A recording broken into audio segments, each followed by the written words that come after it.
kukutendereza Yesu, Yesu hoi mwana wendiga, omusaigo unaziza, twebaza omulokozi. Ninaitwa Cecilia wa John Peter Maina, na mimi ni mshirika wa Kasarani, ndio ushirika wangu wa Nazareth, na amekuwa mwema Bwana wa mbinguni ambaye alioniokoa mwaka wa 81. Mimi nilikuwa miaka 15, na wakati huo ndio nilikuwa ninajidai na kuona ninakomaa kuwa msichana mkubwa, na nikaona ya kwamba nitaweza kuondoka mikononi mwa wazazi wangu. Nilikuwa naelekea shule ya upili, na kuona ya kwamba kama mimi ninaweza kufanya kama wasichana wengine walivyokuwa wanafanya, kwa maana mimi nilikuwa ninajificha ili nisionekane na ushiriki wale tunashiriki nao kanisa moja. Maana alinikuta nilikuwa nimejitafutia ubatizo, wazazi wako wanaenda, hakuna mtu alikuwa anaenda kanisa kwetu, na nikafuata watoto wengine, nikawa ninaona kwamba jinsi wanapoenda kanisa ya Kikatoliki na wanaenda kuchukua ili waweze kusema hiyo ni neno ili waweze kubatizwa, nami nikawafuata. Kabla sijabatizwa, nyanya yangu akanikumbusha kwamba mimi sikuwa Mkatoliki, nilikuwa Mwanglikana, kwa maana wao walikuwa waanzilishi wale wa kitambo.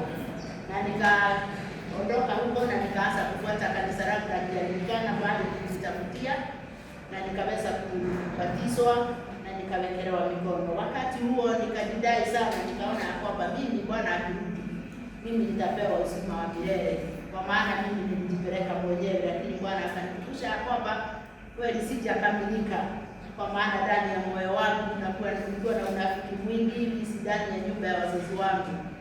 Hali ile Bwana akanikumbusha kwamba nimekuwa kama Sauli ambaye alikuwa akamalize agadi na kondoo zimenona na ng'ombe, lakini alipoambiwa amalize Wameleki wote pamoja na vitu zao, akaenda akaacha zingine. Mimi nikajiona kwamba kweli ndani ya moyo wangu kulikuwa na mambo ambayo nilikuwa ninaona kama haitahesabiwa kuwa ni dhambi, lakini Bwana akanikumbusha kwamba hakuna hata dot ambalo litakalopita, na nisipotubu kweli itahesabiwa kama Sauli alivyoambiwa kwamba najuta ni kwa nini nilimchagua mfalme. Nikalia, Bwana akaniokoa. Nikaambia wazazi wangu hapa na pale nilikuwa ninatenda, nilikuwa hali ya kujificha, kwa maana nilikuwa mpole mbele yao.